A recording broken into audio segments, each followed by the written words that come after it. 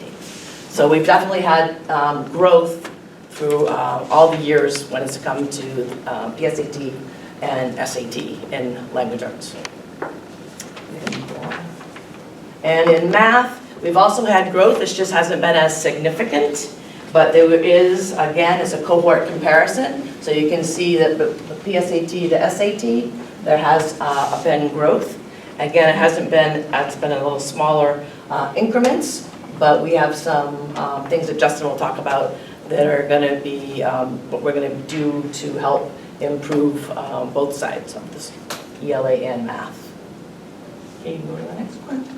And these are just our mean scores over time. This is language arts. Unfortunately, these probably should have been reversed. So PSAT should have been here and SAT should have been there, but they're not. But you can see that from PSAT, over time, we've stayed pretty consistent. And then when they've jumped up at their junior year, we've had some growth, once again. And then it's going to be the same with math. Again, it's a little different, but it does grow. But we have had a drop in math since definitely COVID years and so forth. We have seen some decline. But again, we're going to talk about ways that we're going to interact with our math students to increase scores and increase their proficiency in math. And that's it. So I'm not going to break protocol. I'm going to stay seated. So I'm going to share on the state science testing, and this is also completed in the junior year for our junior students. So when we look at this, first reaction might not be so hot, but when we look at this, we actually looked at it pretty carefully. So you figure level 3 is proficient, and that's the goal, to be proficient or better. We do see this cohort this year a drop. We did then look, though, this is one bright spot. If we take the level 3 proficient, 30, we add the other above proficient, that 1, we get 31. When we look at this class, this cohort of students, when they took the SAS as 8th graders, they were at 14% proficient or greater. So this cohort of students, measured against themselves from 8th grade to junior year, has almost doubled in their percentage of those students proficient in science. However, we will do better, right? This is not where we want to stop there. And so we have already thought about this. We've already made some changes, and Justin will address those concerns. So that's me, Pathway Data. I'm going to talk a little bit about industry-recognized credentials, which are our third-party assessments. So some examples include OSHA, our private pilot knowledge tests, our national law enforcement certification. And this year, the engineering teacher and I wrote an innovation grant, which we were awarded, and we were able to buy 6 MakerBots and do that certification. So that really increased our scores from 236 to 266. We continue to look at different third-party assessments, and of course we have to align it to the DOE. They have to make sure that it is appropriate, that we use that certification so students can go out and either go into post-secondary and already have skills, or go into career and move up the chain a little faster. Extended learning opportunities. We now have 2 teachers who are focusing on that, and this year they have been really working on partnerships. So working with different companies, getting paid internships set up, and other opportunities for students. A lot of the time our students were able to connect with these businesses, and students chose not to do a credit, but to actually go and work for the business. So going out into a pathway that they absolutely love and working in that area. The total number of completers this year, we had 162 completers, so we went up a little bit in that as well. Next slide. Our early college details, we've been working really hard with our early college partners. We work with the college system, but we also work with the university system here in New Hampshire.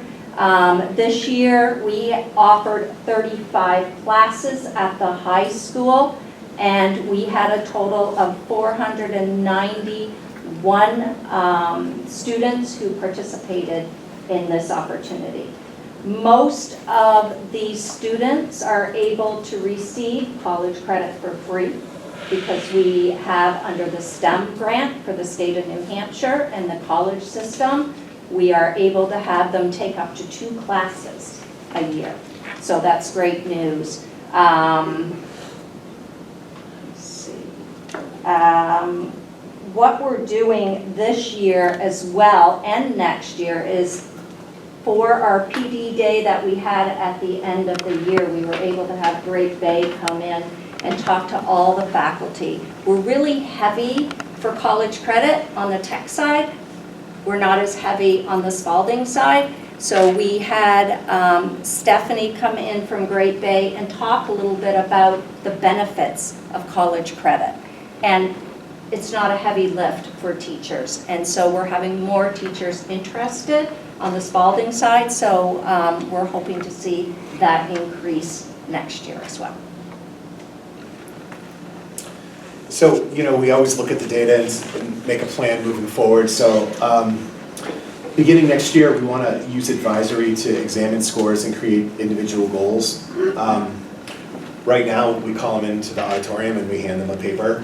And we say, here, this is what you did on your test scores, and we don't really go over it with them. So we're going to do that in advisory, and they're going to set goals, and it will become part of their portfolio. So we're trying to emphasize the test scores a little more. We're going to create a testing committee that includes teachers, students, and families that will focus on how to increase scores by offering incentives. One of the things we struggle with is that colleges really aren't looking at SAT scores anymore. So the kids that typically had a reason to do well on this test, they're like, it doesn't really matter. So we're trying to figure out ways to incentivize doing well on some of these tests. I'm in a principal cohort with all the other high school principals in the state. We're all experiencing the same thing. So we've been having lots of meetings on how to incentivize that, from raffling off parking spaces to like gift cards to the tech caf to whatever. Like this year we awarded kids that scored nationally on the PSAT and the SAT. So we called them down, we gave them a gift card to the tech caf, and we gave them a certificate, and we put it on social media. So we're trying to emphasize kids that are doing well on the tests. In terms of our math, we were able to, because we didn't have to cut a math teacher, we were able to reallocate some resources and create a math interventionist. So they're going to identify who those kids are coming up, mostly from 8th grade, that need additional supports in math. We'll track those kids based on NEWA scores and hopefully see a rise in that. Next year, with science, one of the reasons there was a big dip, and there was a big dip around the state, is that a third of the test is earth science. And the state doesn't require earth science as a graduation requirement. They require physical science.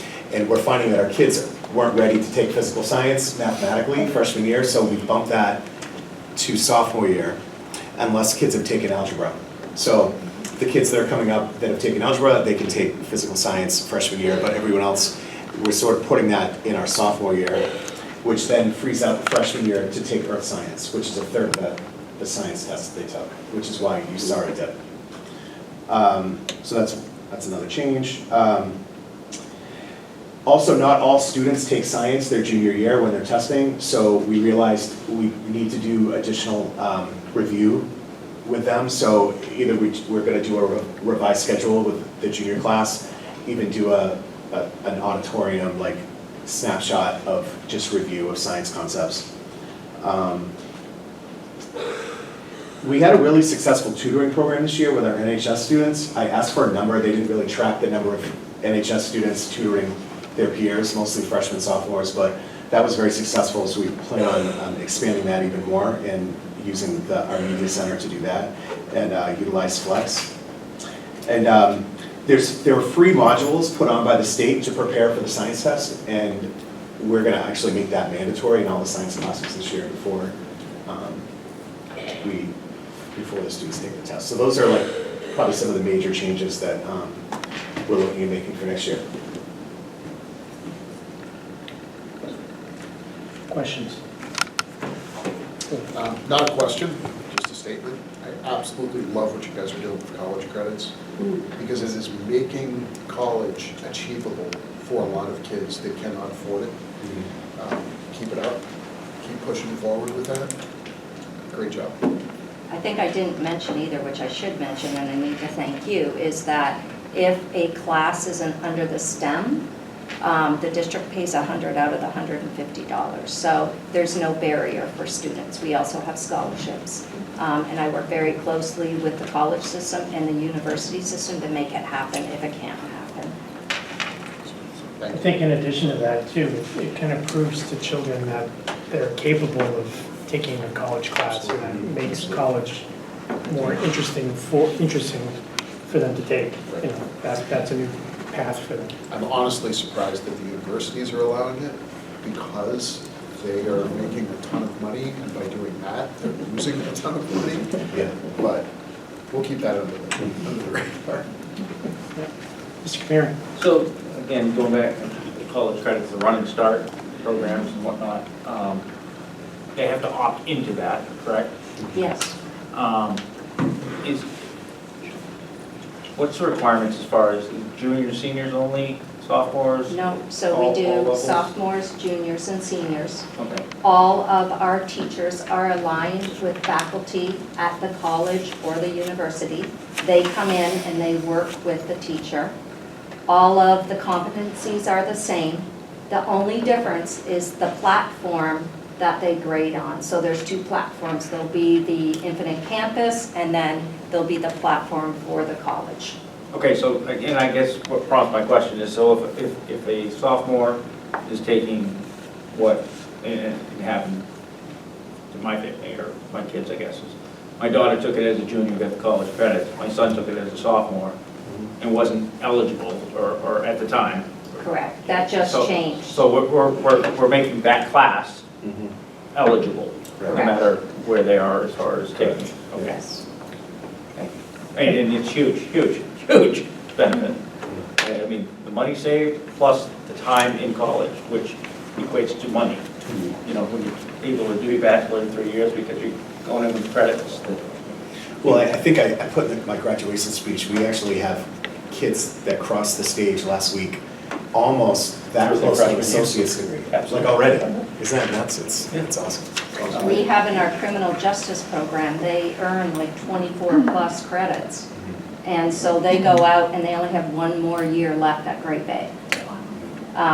So I think it's smart, and we're trying to get it out to parents more. So we are going to have Great Bay come and talk to parents, be available for parents more, hoping down at the middle school to start that conversation. And I don't even know, it's been so long, but the ASVAB testing that the military uses or whatever, more of a vocational type. Is that a test that could be used for the more vocational type students? It's a measure of, just their vocational aptitude type of thing? Yeah, Is it something that could be absolutely. given? Yes, I offered know to- that Major Heater uses it in aviation right now. So, and it is accepted by the Department of Education as a third party. And is that open at anyone outside of the ROTC programs and whatnot? Okay, thanks. Correct me if I'm wrong, to take advantage of the early college credit, the teacher has to have a master's degree in that. So In that subject. in most of the programs, yes, but not in all of the programs. Okay. So for OSHA 10, EPA, they have to have been trained in using it and have like a bachelor's. You don't have to have a master's. In the business program, you have to have a master's. And it sounds like we have a lot of our faculty with those master's degrees. Yes, That's good. When we hire, we actually, well, yeah. we're hoping that we're hiring 2 more people with masters in their subject area to offer more running start, so. Great. Yeah. Is that a question? All right, yeah. Can we go back to the NEWA test? Was that you? So in the math, I know there was spring, fall, and then spring, but then in reading, it was only spring and spring. Did you not have fall testing for reading? So I'll try to do my best to answer that, and then Kathy can step in if I don't answer it correctly. But for math, they take Algebra 1A, and then they take Algebra 1B second semester, so they take math all year long. And in English, it's like English 1 is offered semester 1, or they take English 1 semester 2. So it's 2 different sets of testing. Kathy, you were. She's right here. Yeah, so there is, we will be changing it next year, but we're trying to do beginning and end of semester NEWA results so that the teachers could use it, and we could use it in our scheduling and everything else. It's really difficult to work with NEWA's window. So we have everybody who takes it in the winter window, they're all combined. So it's really hard to pull the data out. So what we'll look at next year is we will be similar to math, where we'll do beginning and end of the year. And then you'd have the 8th grade data too. Okay. Oh, so that was gonna be my next question, is the 8th grade data, knowing what they were coming in at 8th grade for NEWA would be nice, just to see if they've gone up or down, even if you went to like 8th grade and 7th grade, just so that that 3-year trend. It's hard to look at a 2-year trend because it's gonna go up or down, but it's nicer to look at a 3-year trend because I think that kind of shows you. So if you could get that next year, that'd be great. I also have a question on the PSATs and SATs. So the scores, is there like a state average score? There are. Because I'd like to know what that is. if Sure, possible. what year would you like? I mean, I'd like it for all of them if you have them all. Okay, yeah, I do. The state average now this is for ELA. Okay, hold on. Start with that one. Okay, ELA. So, class of 2023, that's what I got, how I'll write it, was 512. Class of 2024 went down, 506. Class of 23-24, or class of 2025 was 508, and that's ELA. And math, you'll see a dip as well statewide. Class of 2023 was 494. And then the next is 488. and then 480. So, and I'm not saying the scores aren't great, but do you know why we would, because it looks like we're below the state in every single one, do you know if there's a reason why, if we're just higher? Well, we've had a lot of turnover in teachers, for sure. And I think that we did not have a math interventionist, and that's now happening. So we're having one for next year? And we have, and just like these guys were talking about in elementary school, absenteeism is huge, also at the high school. And we still have a lot of open positions as far as special ed goes. And again, I just want to say that the scores aren't that off, but I was just curious what the state was. And then when I think this is Mr. Roy, when you're looking at the New Hampshire SAS, you made a comment that they take the test the year after they take a science. Is that because that's the year that we have to take the test? We tested junior year, so if a kid takes biology freshman year, they haven't seen the content since freshman year. So it's a third physical science, a third earth, and then a third bio. But we give the test junior year, so if they took physical science or biology 2 years before that, they haven't seen the content, which is why we want to review all that before they take the test. Which I understand, I just want to make sure that we're not just adding something just to look at that. Like if that's the reason why, and this is just the way the test scores are, I mean, I think that's fine. I just wanted to make sure that we're not adding something extra just because this score is low. I think there's a reason for it to be low, so I was just questioning that part. And then I have a question for our athletic director. So I think it's difficult when we look at the high school because I think we're looking at like NEWA scores, but ultimately I think for me, I think in the past we've looked at graduation rates and I think they're really good. But I think when I'm looking, and I'm going to say this wrong, so forgive me, but IWSs and NYCs, right? Mm-hmm. So I didn't mess it up, thank you. How many, and I don't know who to ask, but like when we're looking at IWSs and NYCs and we're looking at graduation rates, I think that's important for us to look at. And I think that negatively potentially affects like athletics. Mm-hmm. So can you give an update on how IWSs and NYCs have affected any academics, or how many we've had, or how many kids have not graduated? Do we have any of that information? Are we talking about eligibility piece or graduation? Well, I think, I'm asking for both. So yeah. I think for you, I'm asking for eligibility, and then I think I'm looking for that if we have it. And if you don't have it now, you can just send it on later, but. I can give you a general trend on the eligibility piece. I'd say a vast majority of our athletes are eligible. The IWSs, where they're not doing work, is pretty self-explanatory. I think the NYC, and not to get into a whole competency-based debate, is where there's a challenge. So if a student's doing the work, but is not yet competent, looking at that grade versus looking at an IWS where they're not doing the work.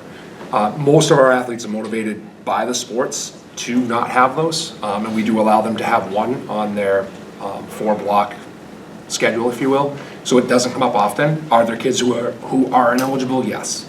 Are a vast majority of those IWSs? Yes. So I'd say most of the students that aren't able to play is because they're not doing the work, yeah, versus the students who are doing the work that don't have the concepts yet to pass. I think one of the things that we've kind of ironed out a little bit is some departments had different grading policies where if they had one NYC and one competency, they were getting an NYC for the final grade. So if they had 6 competencies and they passed 5 of them and one was an NYC, it still triggered an NYC progress report grade or final grade. That's where they get a little more tricky in my opinion, because a student might have passed the majority of the course but not passed the one strand or competency, and then we're looking at how that affects them eligibility wise, if that makes sense. So are you working on fixing that or coming up with a solution? Again, I think most of our kids don't go into that track, but when they do, it comes down to that piece. I think most departments no longer do that, so it doesn't come up as often. But that was one of the challenges of competency-based learning, was when a student had the majority of a C or better, but had one piece that was not, and they were still getting a final grade of an NYC, it could impact them if it was their second failing course, if that makes sense. If it was their first failing course, they would still maintain their eligibility. But the IWS piece is pretty clear cut, in my opinion, just as athletic director doing this now for many years, the IWS is very simple, you're not doing work. And that follows It's the more any tricky time. piece is the one that there's a student that's doing the work and just can't get the concept. And we try to remediate as much as we can. And then can we get data on the GHOST program? So kids that, I know it's not typically, but kids that go into the GHOST program after graduation and still get an education, can we get an update on? Well, I can tell you, Oh, she can? So I'd like to know about the GHOST program and the classes that they're taking through the GHOST program and maybe, not, you know what I mean, and maybe how they're progressing on that. So for those who don't know, GHOST stands for, not ghosting people, but goal-oriented student transitions. And that is, again, it's not really a program, it's IEP services so that students can continue to access their education if they need to continue it beyond 4 years. And those are by and large students who have not pursued a high school diploma, but are pursuing what we call a certificate of completion. And the GHOST program, if you want to call it that, but they're in that after 4 years of high school, and they are really accessing their education in order to pursue post-secondary goals, employment, community participation, independent living, and they're applying those academics that they've learned in their first 4 years of high school to those post-secondary goals. So we do have a portion of students that continue their education through the age of 22, but the IEP really leads that. Really, that's an IEP team decision. If you Aren't they supposed to get academics as well though? They do, yes. It's functional application of academics in those post-secondary goals. So they still have academic IEP goals. They're still pursuing a free and appropriate public education. Again, it's individualized to each of those students. So some might be applying or pursuing their continued math, but they might be doing that more in pre-work employment skills and doing that at job sites. Some might be exploring their recreation and leisure because they need to figure out what they would be interested in doing or what they would be interested in studying beyond high school. So it is thriving, but again, it's individually, it's because it's driven by that IEP. You're continuing to access your education, but it's driven by that individual student's needs for continued education. Okay. Could I just ask a couple questions so I understand the vocabulary that you're using here? The CTE completers, what does that mean? Career Technical Education. So these are students who have completed a 2 to 3 year program. They finish with an industry recognized credential as well as college credit. And then I agree with several of the people that mentioned how excellent it is that our kids can get the college credits for so many reasons. You mentioned in 2023, 2024, there was 491. Is that 491 individual students that got college credits, or is that 491 college courses taken for credit? Or 491 students. And then I think, the last question I had was just about the science requirements. Our kids need 3 credits of science for physical and bio? No. Oh, okay. Earth is not required. Okay. But there is a pathway that we try to expose them to it by junior year, but it is not required by the state and we don't require it. Thank you.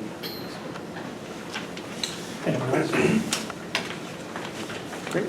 To answer your question, we had 8 kids out of 320. Oh, I didn't think you had that number. That's, It could be a little lower actually, but that's a little under 2% that didn't graduate. And do you know if they're coming back? we're trying. Those are kids that have kind of disappeared, so we're trying. Thank you. Okay. Thank you, everybody.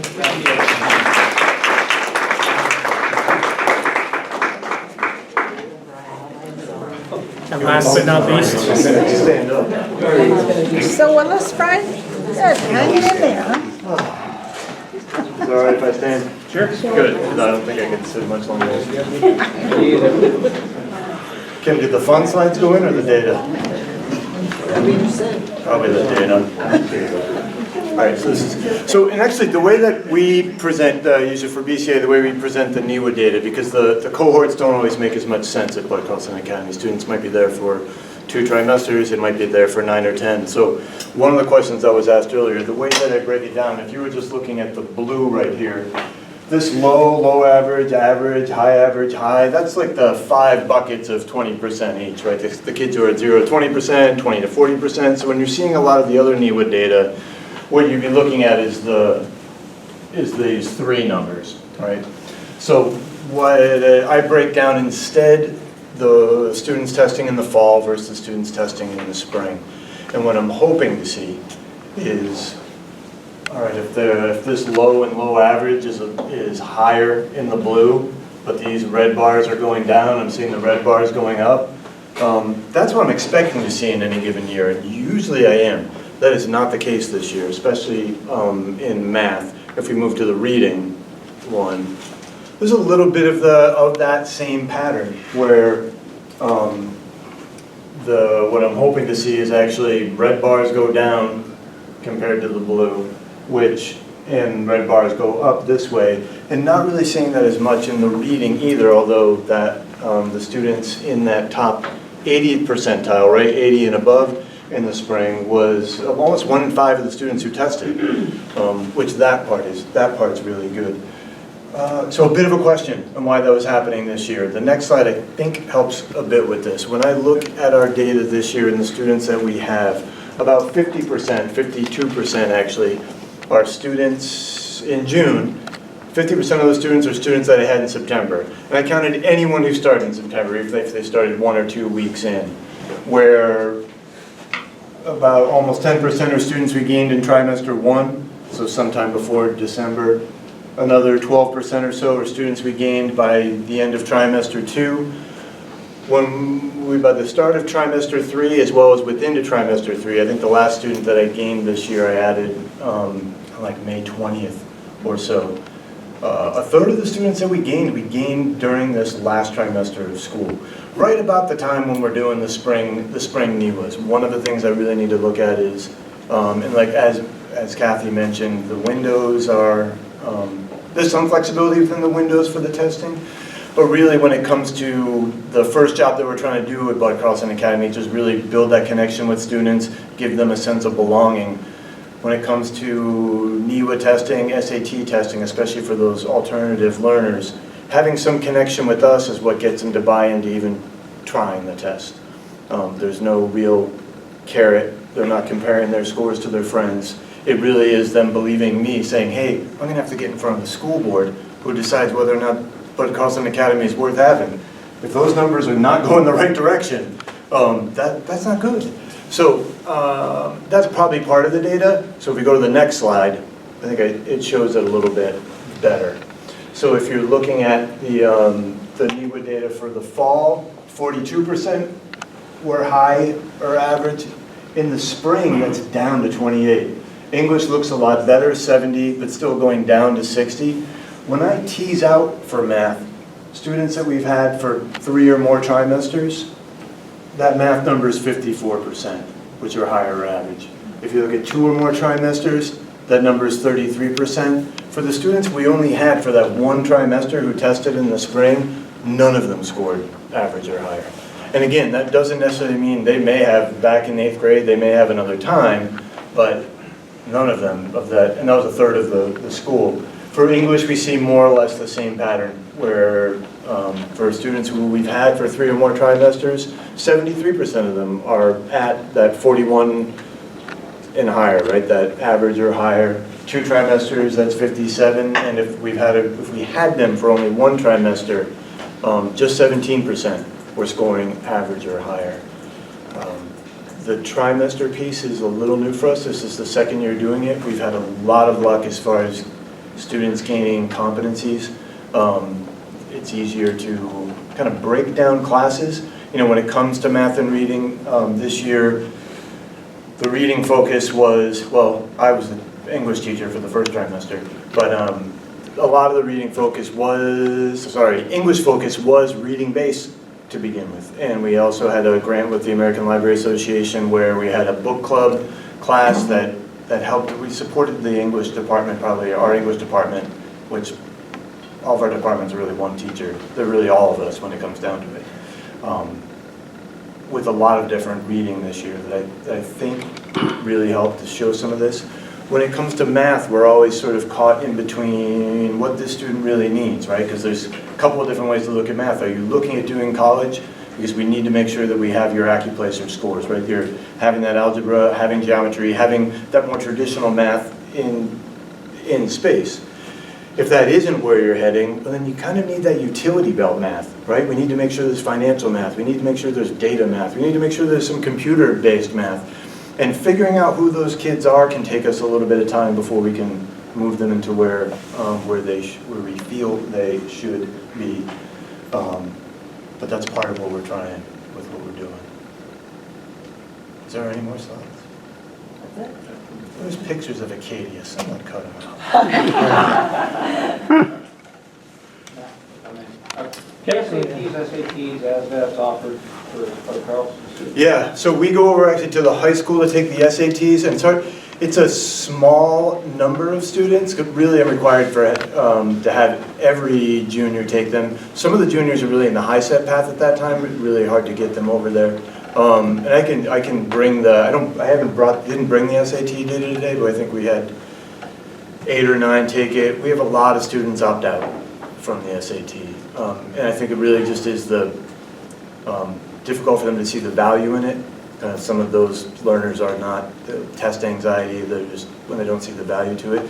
The ASVAB though is something I really would like to take and really should work with. I think we've had 4 students who are in the ROTC program this year, which is good. That number's up. We had 9 students who did their first grade Bay Community College class. Well, I should say we had 9 sign up, 7 who completed it. That's the first year seminar Great Bay Community College class, which was really pretty great, and 4 of them are going to be taking the 2 classes in the fall. We have to support that a little differently. We're going to just have a class that's like, hey, if you're taking the Great Bay Community College class, you're in here for this period, to be able to support, because a lot of them have a hard time working from home. Some of those classes are computer-based. PSATs, it's pretty rare for our students to do the PSATs. Somewhat because I probably don't get a sophomore until later, hopefully, but it depends student to student. How many students do you have typically in a year? Do you have like a max, or do you have a? So I was just looking at the numbers. So this last year, there was 138 students that were on the books at some point in time. We have the kind of a bifurcation pathway-wise, where we have some students who are in the diploma track, some students who are in the high set track. At any given time in the diploma track, that number is going to be between 40 and 60 students, and almost sort of the mirror image on the high set side. So probably at any given time, I've got 80 to 100 students in the school, with 30 to 60 in the diploma track and 30 to 60 in the high set. So on both, so the diploma track and the high set, are these all Rochester district students, or do we take students from other districts? They are, yeah. I don't take students from. I mean, I might have students who, for McKinney-Vento, homelessness reasons that get bused. Yeah. Occasionally, we'll have students from different places, but no, for the students that I'm talking about, those are all Rochester students. The adult ed high set program does have, this is kind of the adult ed part of the Bud Carlson Academy. There's students from Farmington and Somersworth who come in during some of those times, but. So the adult ed high set, who teaches those kids that are from like other districts? So for the most part, that program's run by Stratford County, so DALC, Stratford County Adult Education. The program used to be, the Rochester part of the program used to be downtown a little bit, and 3 years ago we moved it into what used to be the front half of BCA. So that's taught by those staff, but if they were a BCA student who Because it's pretty common when I was showing you the graph of like only 50% of the students that we had trimester 1 ended up with us by the end of the year. Some of those is because they shifted from the diploma path to the high set path. For those students, I might have them in the morning for some kind of class, then they go over and work on their high set, and if they need extra math help, maybe they come back in the afternoon. Some of them might have a reduced schedule. It just kind of depends student to student on what their needs are and how close they are to finishing high school through that pathway. But just to be clear, those are only Rochester district or That's right. any Bendale. So so like if you mentioned like a Farmington student coming over, they wouldn't really work with BCBA, they work No, with... yeah, I'd probably never see him unless I happen to be over in the adult ed spot and said, hey, I don't know you, who are you? Okay, just curious. That's how they talk in Farmington.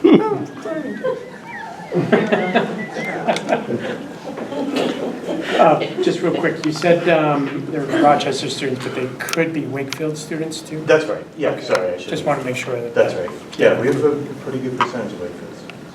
Okay. Any other questions, please? Great. Thank you very much. Thank you, no, thank you.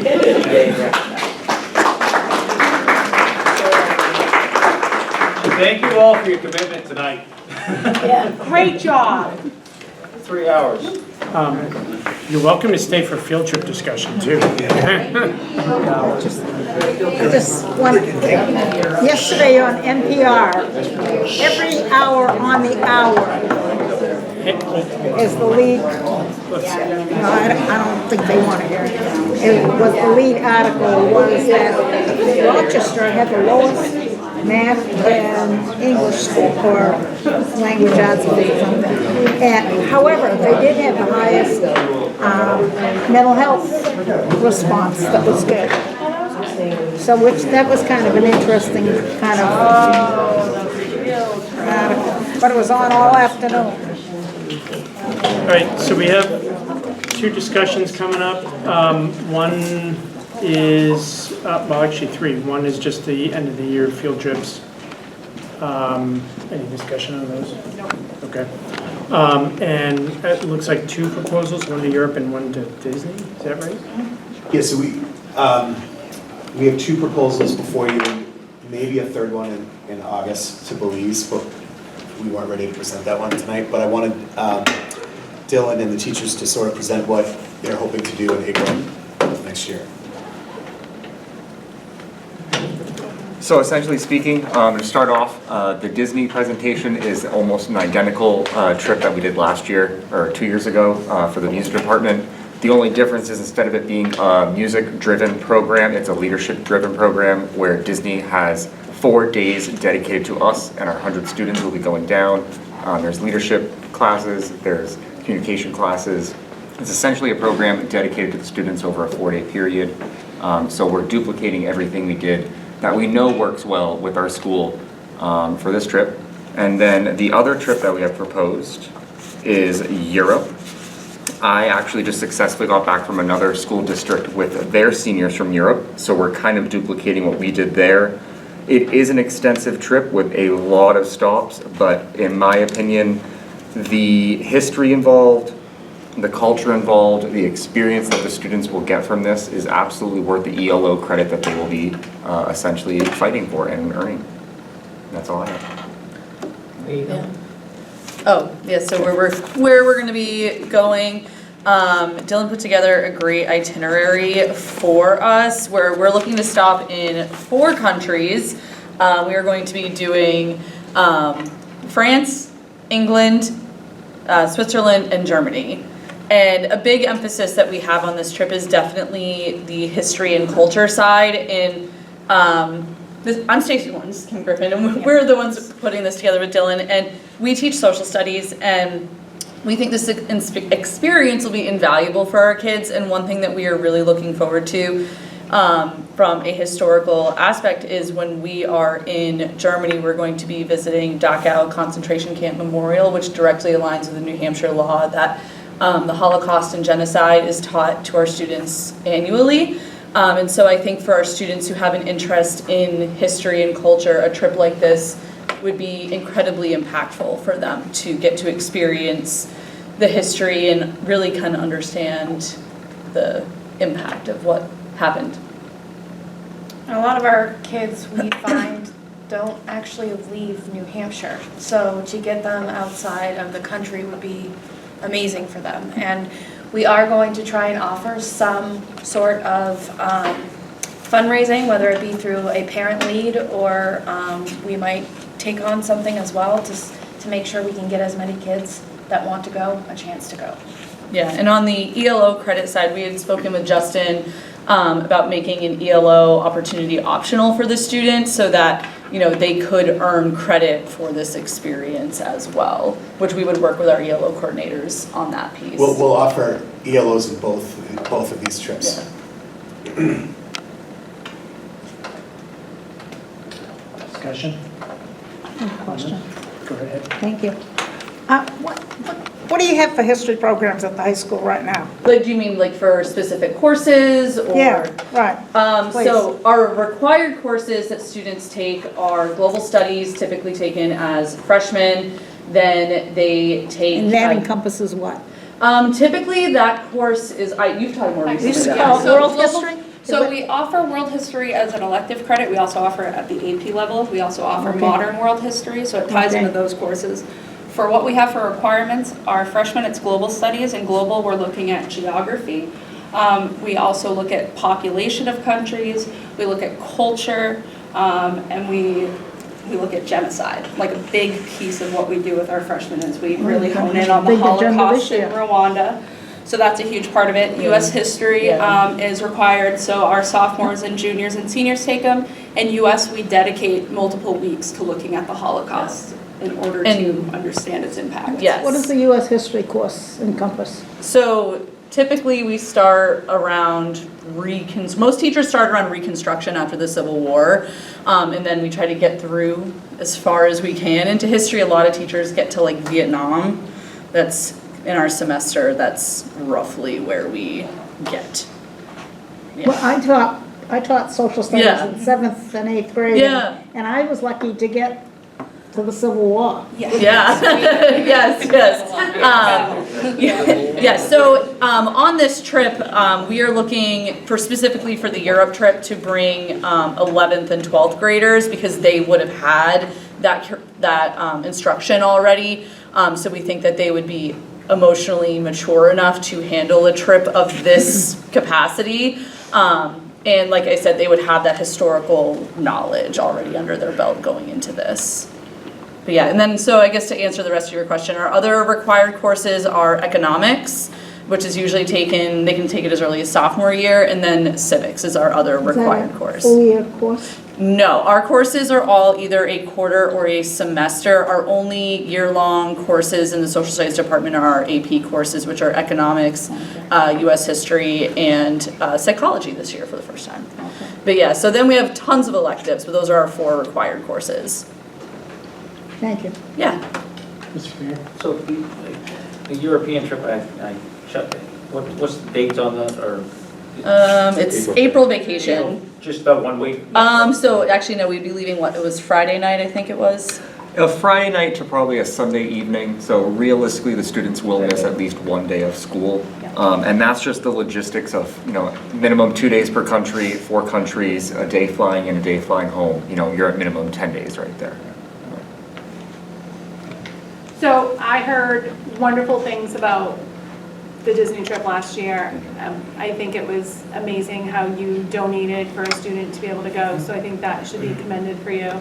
I think it's an amazing adventure, and I think that you put on a really good, you have everything set out. So I thank you for all that you do. I know that you also go into schools and work with students, so I think to have somebody like you in our community, our kids are very grateful, so I think we're very lucky to have you.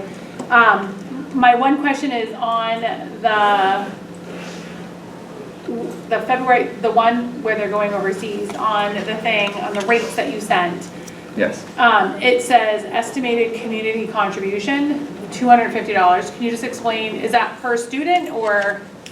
So when it comes to the smaller group, we're still finagling a lot of the finite details. With Disney, it's a pretty self-explanatory process. It's pretty straightforward working with brands like JetBlue and Disney.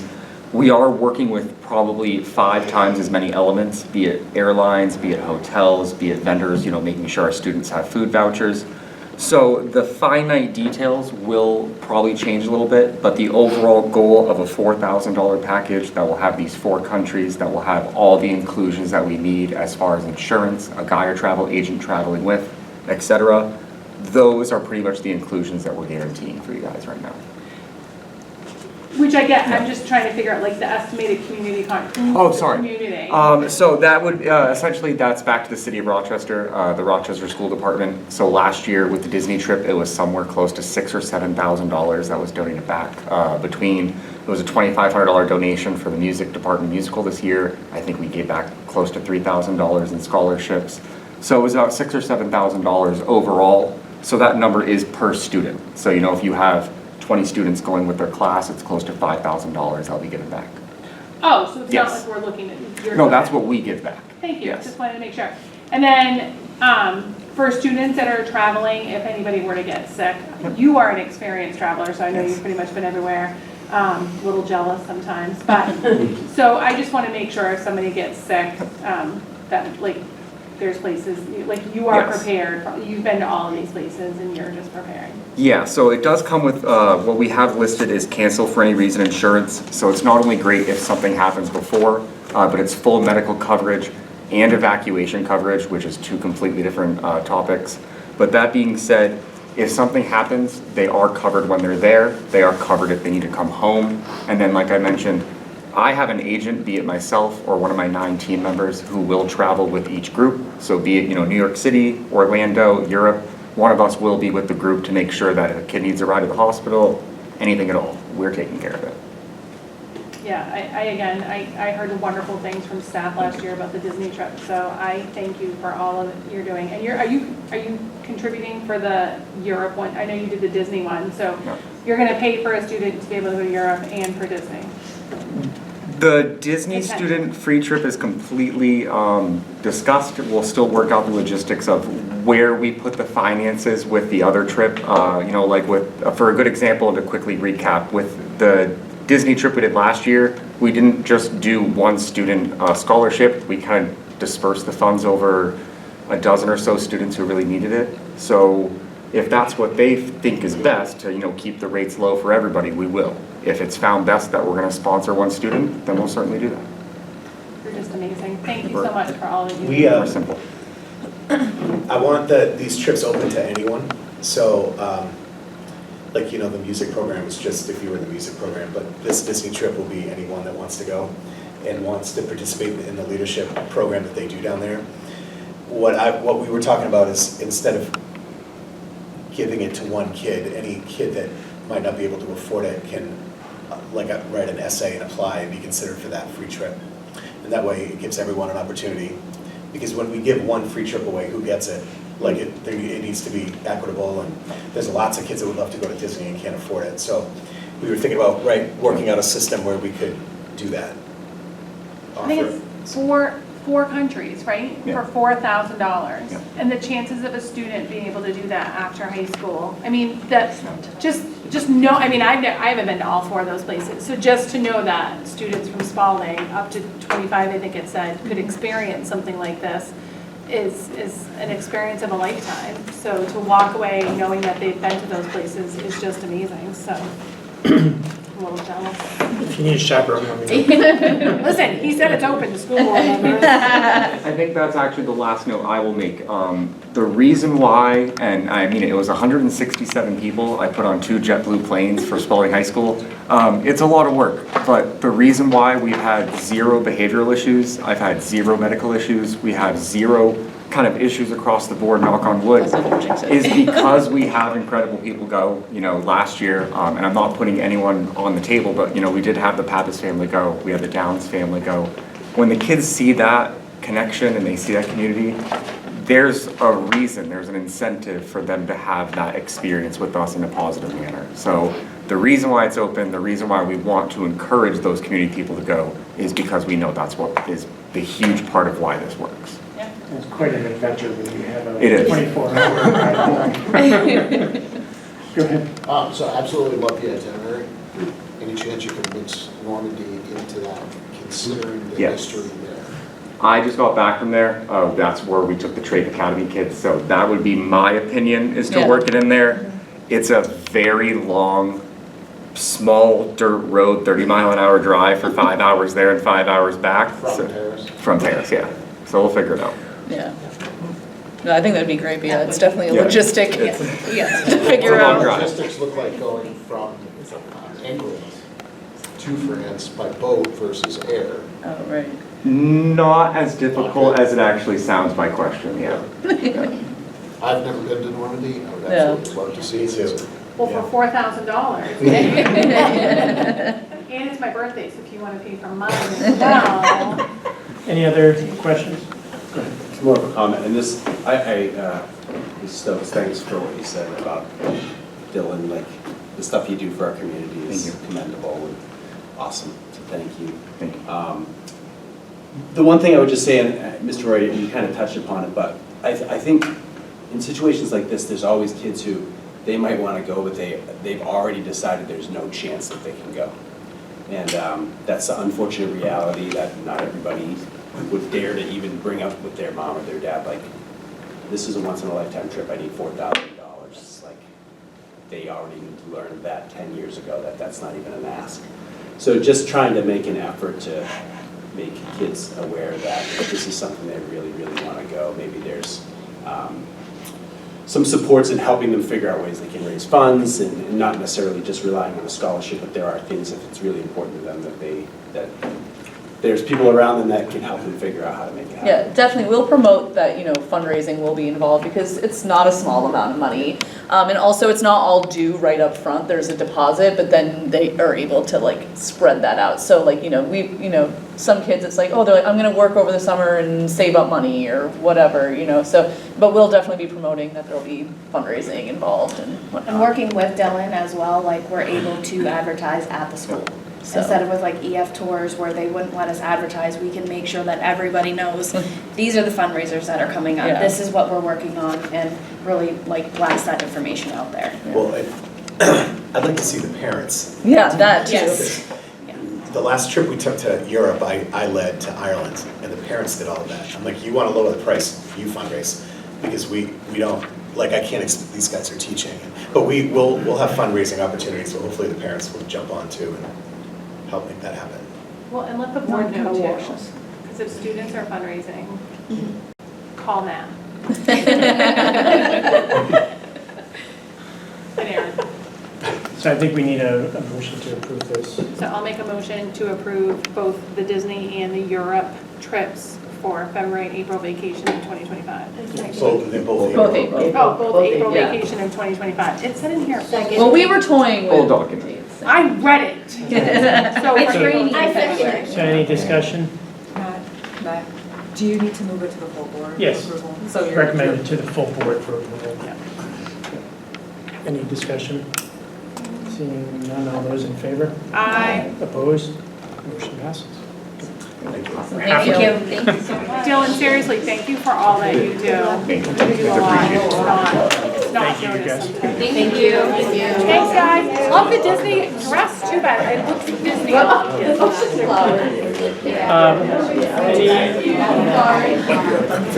Any discussion on the 5-year plan? Nope.